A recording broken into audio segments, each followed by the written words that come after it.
तो हेलो बच्चों, कैसे हैं आप सब। मैं फैकल्टी ऑफ मैथमेटिक्स कंचन प्रसाद आज आपका जिज्ञान के ऑफिशियल यूट्यूब चैनल पर स्वागत करता हूं। लास्ट लेक्चर में बेटा हमने रिलेशन फंक्शन के लेक्चर 1 बात करी थी। उसमें हमने क्या पढ़ा था बेटा, याद है सभी को? क्या पढ़ा था हमने? तो कार्टेशियन प्रोडक्ट, ऑर्डर्ड पेयर और बहुत सारी चीजें बात करी थी हमने। रिलेशन का डेफिनेशन क्या होता है, टाइप्स ऑफ रिलेशन में और भी कुछ चीजें देखा था हमने।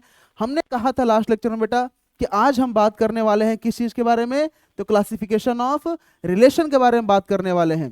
तो चलिए स्टार्ट किया जाए। Classification of relation. अच्छा, क्लासिफिकेशन ऑफ रिलेशन में मेनली रिलेशन को 3 पार्ट में डिवाइड किया जाता है बेटा। कितने पार्ट में डिवाइड किया जाता है? 3 पार्ट में। कौन कौन से? तो भाई सबसे पहला होता है रिफ्लेक्सिव रिलेशन। कौन सा होता है सबसे पहला? रिफ्लेक्सिव। दूसरा होता है सिमेट्रिक रिलेशन। दूसरा कौन सा रिलेशन होता है बच्चा? सिमेट्रिक। और तीसरा कौन सा होता है? ट्रांजिटिव। तीसरा रिलेशन कौन सा होता है? ट्रांजिटिव रिलेशन होता है। बात समझ में आ गई? तो चलिए अब सबसे पहले स्टार्ट किया जाए कि आखिर रिफ्लेक्सिव रिलेशन होता क्या है। देखिए, अगर आपको थोड़ा सा लास्ट लेक्चर के एक पॉइंट याद होगा, आइडेंटिटी रिलेशन।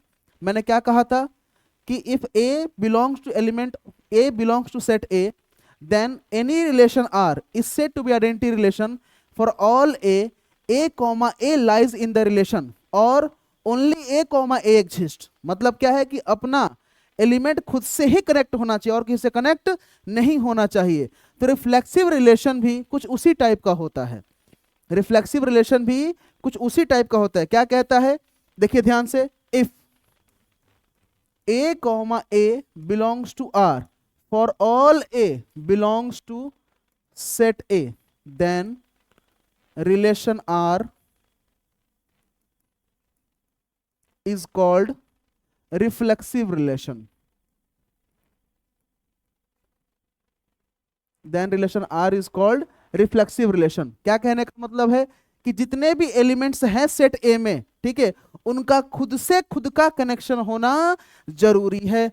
मतलब क्या हो गया भाई साहब, अगर 1 2 3 है तो 1 1 2 2 3 3 मिलना मस्ट है रिलेशन में। बाकी किसी और के साथ वो कनेक्ट हो, इससे कोई दिक्कत हमें नहीं है। बात समझ में आ रही क्या सभी को? चलिए जैसे एग्जांपल लेता हूं मैं आपको। जैसे एग्जांपल ले लिया, मान लिया मैंने सेट ए ले लिया 1 2 3, ठीक है। क्या सेट ले लिया मैंने? 1 2 3। और इस सेट से मैं कुछ रिलेशन डिफाइन कर रहा हूं आपके सामने। एक रिलेशन R1, एक रिलेशन R2 और एक रिलेशन R3 आपके सामने रखता हूं, ठीक है। आप मुझे बताइएगा कौन सा रिलेशन, ठीक है, रिफ्लेक्सिव है, कौन सा रिलेशन रिफ्लेक्सिव नहीं है। चलिए जैसे R1 डिफाइन कर रहा हूं मैं 1 1 1 2 1 3 2 2, ठीक है। R2 डिफाइन कर रहा हूं मैं 1 1 2 2 3 3 1 3 3 1। अच्छा, R3 डिफाइन कर रहा हूं मैं आपके सामने 1 1 2 2 3 1 1 3, ठीक है। आपके सामने ये है। तो चलिए मुझे बताइए कि R1 रिफ्लेक्सिव है क्या? अभी मैंने सीखा है रिफ्लेक्सिव होने के लिए क्या जरूरी है?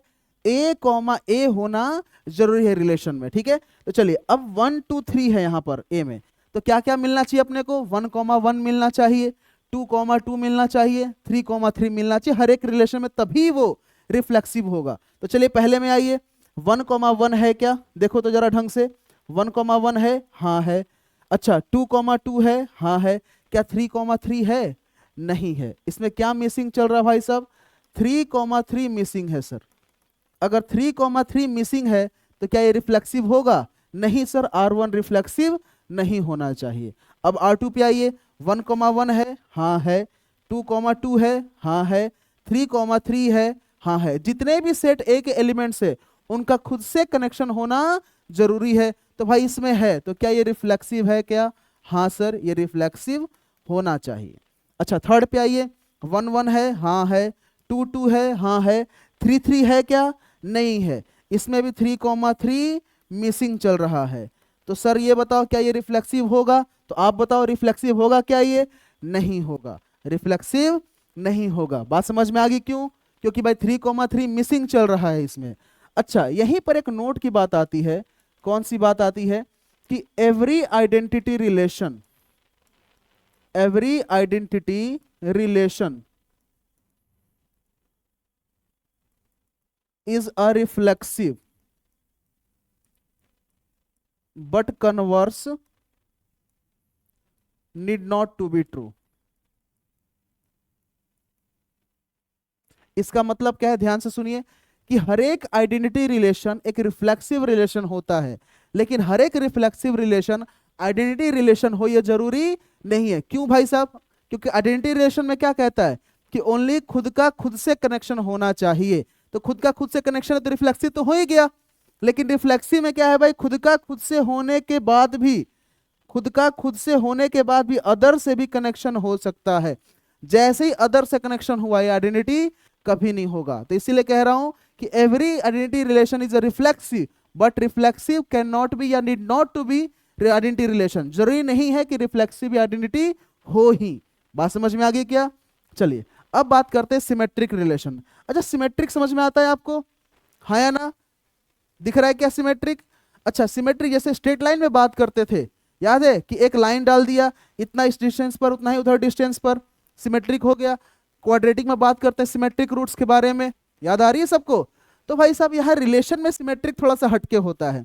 क्या होता है सिमेट्रिक में कि अगर ए कॉमा बी, ध्यान से सुनिए क्या कह रहा हूं मैं, अगर ए कॉमा बी रिलेशन में लाई कर रहा है तो उसका उल्टा बी कॉमा ए उसी रिलेशन में मिलेगा, तभी उसे सिमेट्रिक रिलेशन कहेंगे। क्या कह रहा हूं मैं, ध्यान से सुनिए। If A comma B belongs to R, ध्यान से सुनिए, if a comma b belongs to R, then b comma a must belongs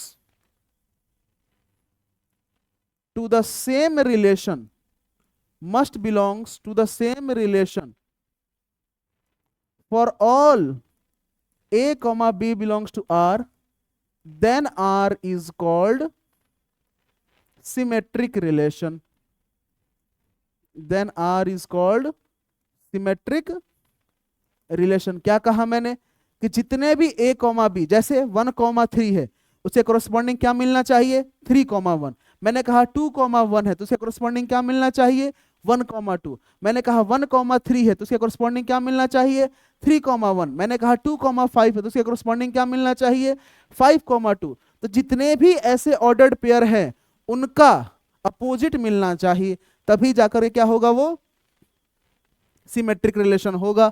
बात समझ में आ रही क्या सभी को? हाँ या ना? जैसे मैं आपको एग्जांपल देता हूं, चलिए एक एग्जांपल ले लिया जाए।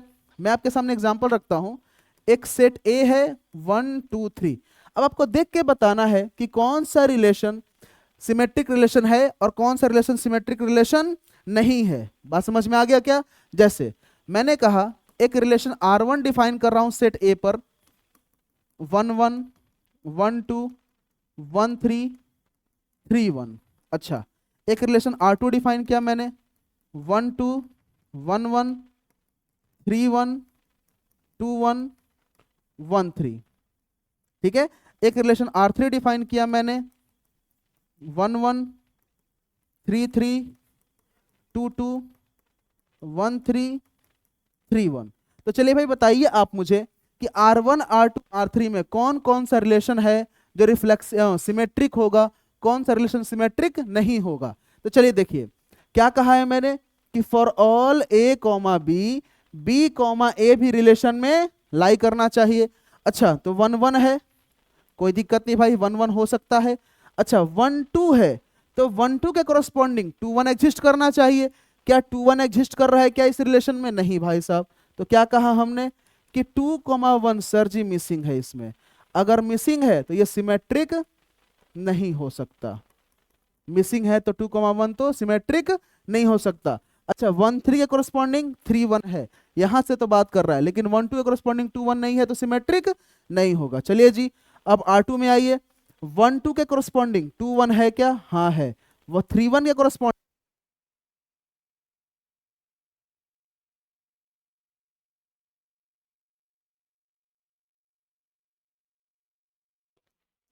Need not to be distinct. ये जरूरी नहीं है कि दोनों अलग अलग ही हो। बात समझ में आ गया? 1 1 तो 1 1 का सिमेट्री क्या हो जाएगा, 1 1 ही होगा। ए और बी दोनों क्या है, सेम है। तो अब इसमें देखिए ये सिमेट्रिक है क्या? हाँ ये सिमेट्रिक है सर, ये सिमेट्रिक है, इसमें हर एक का मिल रहा है अपोजिट सर। अच्छा इसमें 1 1 है, 2 2 है, 3 3 है और 3 1 है, तो क्या ये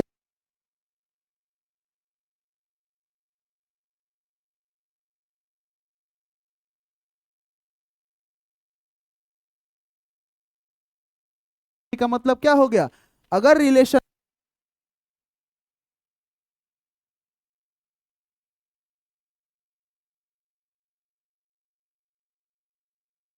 नहीं होगा। चलिए आगे बात किया जाए ट्रांजिटिव रिलेशन। इसमें क्या बात करता है आदमी? जैसे सिमेट्रिक में बात बी कॉमा ए होना चाहिए, तो क्या कहता है ट्रांजिटिव रिलेशन कि if A comma B belongs to R, b comma c belongs to R, then a comma c must belongs to the same relation for all a comma b and b comma c belongs to r। ध्यान से सुनिए क्या कह रहा है कि अगर a comma b relation में है, b कॉमा c रिलेशन में है, तो a कॉमा c भी उसी रिलेशन में एग्जिस्ट करना चाहिए। जैसे मैं क्या कह रहा हूं देखिए ध्यान से, आपके लिए डायग्राम बना रहा हूं, a comma b, b comma c, तो उसी तरीके से भाई ए और सी का भी रिलेशन एग्जिस्ट करना चाहिए। ए कॉमा सी कह रहा हूं मैं, सी कॉमा ए नहीं,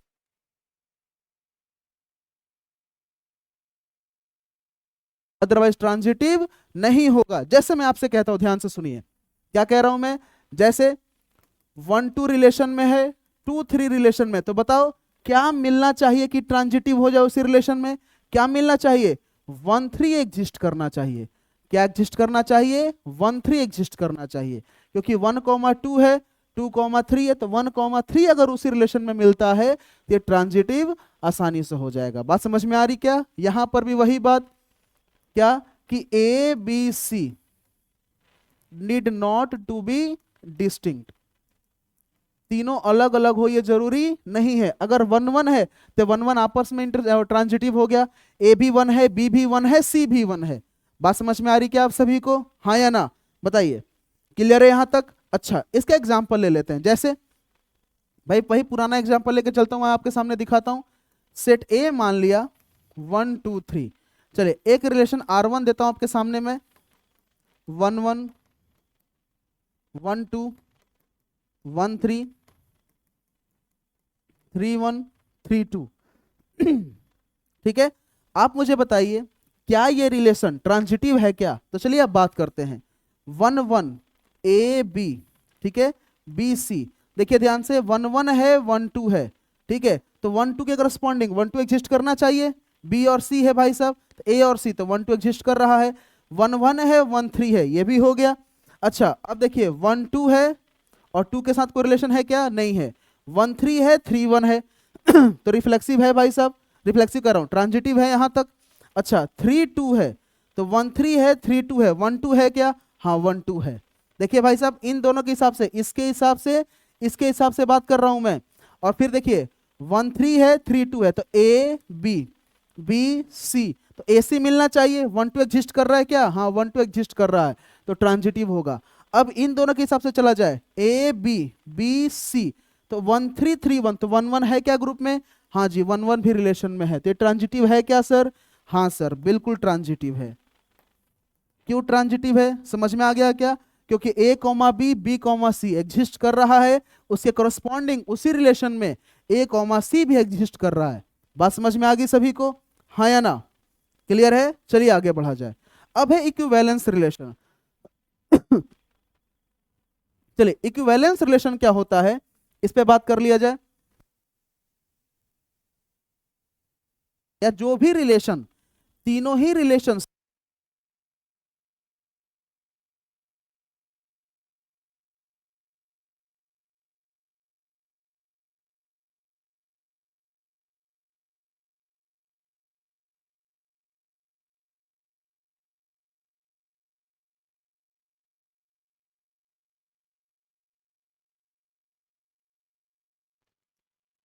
अगर कोई रिलेशन रिफ्लेक्सिव भी है, सिमेट्रिक भी है, ट्रांजिटिव भी है, is called then that relation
से वन लेस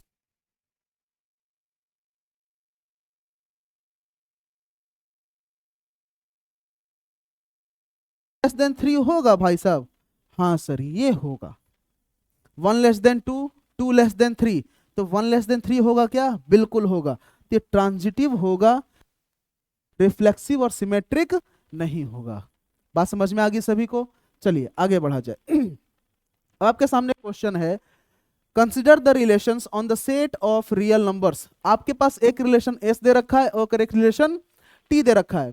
अब आपके सामने एस क्या कह रहा है कि for all x y y equals to x plus one. चलिए भाई सबसे पहले हम एस के बारे में बात करेंगे, फिर उसके बाद हम टी के बाद में बात करेंगे, टी के बारे में, ठीक है?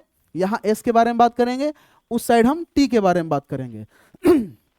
अब एस क्या कह रहा है कि y equals to x plus one, कह रहा है कि क्या ये इक्विवेलेंस रिलेशन है, ट्रू या फॉल्स? ठीक है, दोनों के बारे में बात किया है कि क्या s हमारा इक्विवेलेंस रिलेशन है या t हमारा इक्विवेलेंस रिलेशन है, दोनों के बारे में बात कर रहा है। ठीक है, तो चलिए बात कर लेते हैं s के बारे में सबसे पहले। अच्छा, इक्विवेलेंस रिलेशन कहने का मतलब क्या होना चाहिए? हमारा रिलेशन रिफ्लेक्सिव भी होना चाहिए, सिमेट्रिक भी होना चाहिए एंड ट्रांजिटिव भी होना चाहिए। तो चलिए सबसे पहले रिफ्लेक्सिव की ही बात कर लेते हैं। बात समझ में आ गया? रिफ्लेक्सिव कहने का मतलब क्या हो गया? सबसे पहले रिफ्लेक्सिव के बारे में बात करेंगे। रिफ्लेक्सिव में क्या होता है? खुद का खुद से कनेक्शन होता है, ए कॉमा ए। तब y और x है तो y को किससे रिप्लेस कर दिया? x से रिप्लेस कर दिया। तो x equals to x plus one, तो 0 इक्वल्स टू 1, ये तो पॉसिबल ही नहीं है। इसका मतलब s हमारा रिफ्लेक्सिव नहीं है। अब जब रिफ्लेक्सिव ही नहीं है तो इक्विवेलेंस होगा क्या? इक्विवेलेंस रिलेशन नहीं होगा। तो पूछा है कि क्या हमारा ये जो s है इक्विवेलेंस रिलेशन है? तो आपने क्या कहा है आंसर? इक्विवेलेंस रिलेशन सर नहीं होगा ये, क्योंकि रिफ्लेक्सिव ही नहीं आ रहा है। अब बात करते हैं टी पर। अब किस पर बात किया जाए? टी पर बात किया जाए। चलिए देखिए टी क्या कह रहा है हमारे सामने, x, y such that x minus y is an integer, integer है तो इसको आई से डिनोट कर देता हूं मैं, ठीक है। ये इक्विवेलेंस रिलेशन है क्या, इस पे बात किया जाए। तो सबसे पहले किस पे बात किया जाए, रिफ्लेक्सिव पर, क्योंकि भाई इक्विवेलेंस होने के लिए रिफ्लेक्सिव भी होना चाहिए, सिमेट्रिक भी होना चाहिए एंड ट्रांजिटिव भी होना चाहिए। तो रिफ्लेक्सिव पे बात किया जाए, तो रिफ्लेक्सिव में क्या होता है, खुद का खुद से कनेक्शन होना। तो y को किससे रिप्लेस कर दिया, x से। तो x माइनस एक्स क्या इंटीजर बिलोंग करेगा ये, हाँ जी, 0 और 0 एक इंटीजर है, तो ये रिफ्लेक्सिव होगा, बिल्कुल सही बात है। अब सिमेट्रिक की बात करते हैं, रिफ्लेक्सिव हो गया तो सिमेट्रिक पे आ जाए। सिमेट्रिक क्या कहता है, याद करिए कि अगर a कॉमा बी रिलेशन में है तो b कॉमा ए भी रिलेशन में होना चाहिए। ठीक है, अब देखिए क्या कह रहा है कि x माइनस वाई आपका इंटीजर है। x माइनस वाई क्या है, इंटीजर है। तो क्या y माइनस एक्स भी इंटीजर होगा, हाँ होगा। जैसे 2 माइनस थ्री माइनस 1 है, तो 3 माइनस 2 भाई ये भी इंटीजर होगा। ये i है तो ये क्या हो जाएगा, माइनस आई हो जाएगा, वो भी इंटीजर होगा। तो हाँ भाई सिमेट्रिक होगा, ये बिल्कुल होगा सिमेट्रिक। बात समझ में आ गई क्या। चलिए अब आती है ट्रांजिटिव पर, कि क्या सर जो हमारा ये है ट्रांजिटिव भी होगा। ट्रांजिटिव क्या कहता है कि a comma B belongs to R, b comma c belongs to R, तो a कॉमा सी भी आर में एग्जिस्ट करना चाहिए। तो चलिए यहां पर देख लेते हैं, मान लिया x माइनस वाई i1 है। ठीक है, अच्छा फिर कह दिया कि y माइनस जेड i2 है। तो क्या हो गया भाई साहब, x और z का रिलेशन आना चाहिए। क्या रिलेशन आना चाहिए, x z का, x माइनस जेड आना चाहिए। तो क्या करता हूं मैं, इन दोनों को ऐड कर दिया, तो x minus y plus y minus z, ये क्या कह दिया, i1 plus i2, y y cut गया, तो x minus z x minus z belongs to i1 plus i2 को सीधा सीधा i बोल दिया। तो दो इंटीजर को ऐड करेंगे तो इंटीजर ही मिलेगा, तो ये भी क्या मिला, इंटीजर ही मिला, मतलब ये ट्रांजिटिव हो जाएगा। तो रिफ्लेक्सिव भी है, सिमेट्रिक भी है, ट्रांजिटिव है। तो क्या टी हमारा इक्विवेलेंस रिलेशन होगा या नहीं होगा, भाई टी के लिए ट्रू है और इसके लिए फॉल्स है। बात समझ में आ गई सभी को, हाँ या ना। तो चलिए भाई नोट कर लीजिए, आगे बढ़ा जाए। अब जैसे इसी में बी पार्ट है इसी क्वेश्चन का, ये ए पार्ट था, इसी क्वेश्चन का ये बी पार्ट है। अब इसमें कह रहा है कि a related to b implies a is a brother of b is a symmetric relation. A b का भाई है, तो क्या ये सिमेट्रिक रिलेशन है क्या। अब ध्यान से सुनिए, ए बी का भाई है तो क्या सिमेट्रिक रिलेशन है, वीडियो पॉज करो सोचो जरा। अगर ए बी का भाई है तो क्या सिमेट्रिक रिलेशन होगा क्या, नहीं होगा। ध्यान से सुनिए, क्यों नहीं होगा, अगर a is a brother of b symmetric relation है क्या, नहीं, नॉट अ सिमेट्रिक रिलेशन, बिल्कुल नहीं है ये। क्यों सर, ऐसा क्यों कह रहे हो, अगर ए बी का भाई है तो बी भी तो ए का भाई होगा, जरूरी थोड़ी ना है। B may be a sister of A,